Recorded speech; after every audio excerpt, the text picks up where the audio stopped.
শিক্ষার প্রতিষ্ঠানও তিনটে, মক্তব, মাদ্রাসা আর জামিয়া।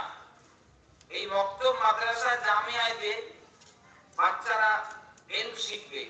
এই ইলম যারা শেখে তাদেরকে আলেম বলা হয়। ইলম যেখানে শেখা হয়, সেই জায়গাটা, যেখানে ইলমের শিক্ষা দেওয়া হয়, সেই জায়গাটা, সেই স্থানটা, সেই প্রতিষ্ঠানটাকে মক্তব, মাদ্রাসা অথবা জামিয়া বলা হয়। বড় মিডিয়াম আর ছোট মিডিয়াম বড়, সেই হিসাবে তার নাম। তো এই মাদ্রাসা দুনিয়ার পূর্বে কোথায় ছিল, পরে কোথায় এসেছে, তারপরে কোথায় এসে, এদিকে আমি না গিয়ে বর্তমানে আপনাদের এই মাদ্রাসা, এই মাদ্রাসাটা, এইখানে ইলমে দ্বীন শিক্ষা দেওয়া হয়, দ্বীনের ইলম শিক্ষা দেওয়া হয়। এইখানে কয়েকটা বিষয়, কয়েকটা ব্যক্তিকে নিয়ে মাদ্রাসা। একটা হলো মাদ্রাসার ছাত্র, আর একটা হলো মাদ্রাসার শিক্ষক, আর দ্বিতীয় হলো মাদ্রাসার এই যে বিল্ডিং বালাখানা প্রতিষ্ঠান। এই তিনটের সমন্বয় মাদ্রাসা। তিনটে যদি একত্র থাকে, ভালোভাবে থাকে, সুন্দরভাবে থাকে, তাহলে কি হবে? ইলম অর্জন করা এবং ইলম দেওয়া, আর ইলম এই দেওয়া নেওয়া, আদান প্রদানটা বাকি রাখা, এটা সহজ হবে। এটা কিভাবে হবে, কেমন ভাবে হবে, তার জন্য আমরা সবসময় এই মাদ্রাসার অনুষ্ঠান হয়ে থাকে। কি করলে ভালো হবে, কেমন করলে ভালো হবে, এসব আমরা শুনে থাকি আর জেনেও থাকি। মাদ্রাসা একটা এমন জায়গা, আল্লাহ নবী বলেন, عن أبي هريرة رضي الله تعالى عنه قال قال رسول الله صلى الله عليه وسلم وما اجتمع قوم في بيت من بيوت الله يتلون كتاب الله ويتدارسونه بينهم إلا نزلت عليهم السكينة وغشيتهم الرحمة وحفتهم الملائكة وذكرهم الله في من عنده। নবী করিম সাল্লাল্লাহু আলাইহি সাল্লাম বলেন যে কোন বান্দা বা কিছু বান্দা বা কয়েকটা ব্যক্তি আল্লাহর ঘরের মধ্যে কোন একটা ঘরে একত্রিত হবে। মাদ্রাসা, মসজিদ, মক্তব, খানকা, এ সমস্ত আল্লাহর ঘরের অন্তর্ভুক্ত। একত্রিত হয়ে পবিত্র কোরআন তেলাওয়াত করবে, কোরআন শিখবে এবং শেখাবে।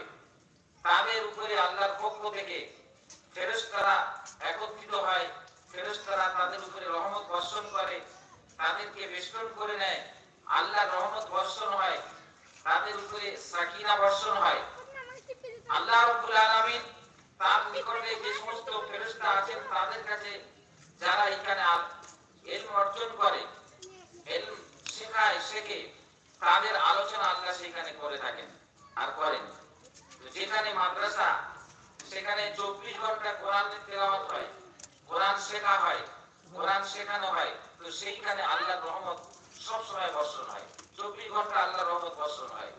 তো মাদ্রাসা যেখানে থাকবে, সেই মাদ্রাসাটা সেই এরিয়ায় থাকবে, সেই এরিয়ায় আল্লাহর রহমত বর্ষণ হবে।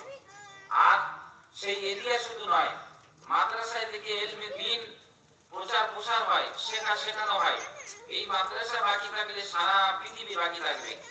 মাদ্রাসা যদি বেঁচে থাকে, তাহলে সারা পৃথিবীর সমস্ত লোক বেঁচে থাকবে, জীবজন্তু বেঁচে থাকবে। কিভাবে? নবী করিম সাল্লাল্লাহু আলাইহি সাল্লাম বলেছেন, লা তাকুমুস সাআতু ইল্লা ইয়াকুলু আল্লাহ আল্লাহ। যে যতক্ষণ করবেন না, ততক্ষণ পর্যন্ত কিয়ামত হবে না। তো আল্লাহ বলা সেটাই কোথায়? মাদ্রাসায়।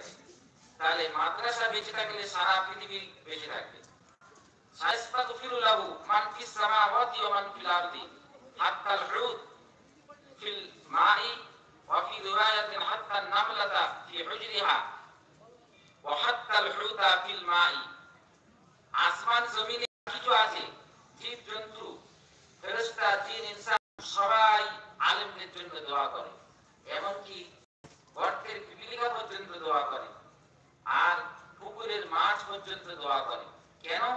এই জন্য তাদেরকে আল্লাহর পক্ষ থেকে জানানো হয়েছে বা জানানো হয় যে আল্লাহ রাব্বুল আলামিন আসমান জমিনকে কতদিন পর্যন্ত ঠিক রাখবেন, যতদিন পর্যন্ত দুনিয়ায় যে আল্লাহর ইলমের চর্চাকারী বাকি থাকবে, আলেম বাকি থাকবে।